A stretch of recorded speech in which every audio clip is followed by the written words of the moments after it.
رمضان المبارک شروع ہوتے ہی شیطان کیوں جکڑا جاتا ہے؟ رمضان کی آمد پر شیاطین کا باندھا جانا دراصل اس بات کا نتیجہ ہوتا ہے کہ مومن صالح رمضان کا آغاز ہوتے ہی اپنی خواہشات نفس پر وہ پابندیاں قبول کرتا ہے جو عام زمانے میں ان پر نہیں ہوتی۔ مثلاً عام زمانے میں تو پانی اس کے لیے حلال ہے، لیکن رمضان کے زمانے میں 12 سے 15 گھنٹے تک وہ اس پر حرام ہو جاتا ہے۔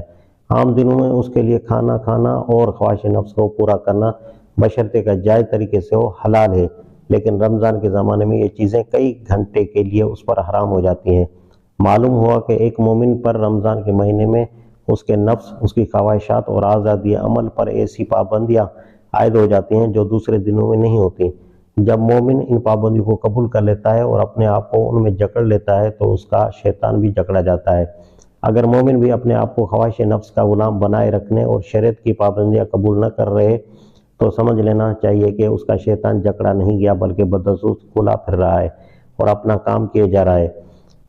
یہ خوب سمجھ لیجئے کہ جس شخص نے اپنے نفس پر شریعت کی پابندیاں عائد کر لیں تو جس لمحے اس نے ایسا کیا اسی لمحے اس کا شیطان بھی زنجیروں میں جکڑا گیا۔ اسی طرح ادھر اس نے اپنے اوپر شریعت کی پابندیاں عائد کی اور ادھر جنت کے سارے دروازے اس کے لیے کھل گئے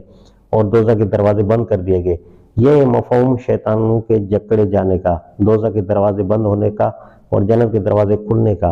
اور یہ چیزیں وہیں ظہور پذیر ہوں گی جہاں مومنین صالحین بستے ہوں۔ اس سے یہ مراد نہیں لی جا سکتی کہ ساری دنیا کے شیطان باندھ دیے جاتے ہیں، اور آج کل تو شیاطین خود مسلمانوں کی بستیوں میں رمضان کے مہینے میں کھلے پھرتے ہیں۔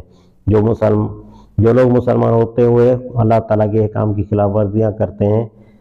کرنے میں ظاہر بات ہے کہ ان کا شیطان تو نہ صرف یہ کہ کھلا پھر رہا ہے بلکہ ان پر پوری طرح سے تسلط جمائے ہوئے ہے۔ مقید تو صرف اس شخص کا شیطان ہوگا جس نے اپنی خواہش نفس پر پابندیاں اور اللہ کے احکام کو خود پر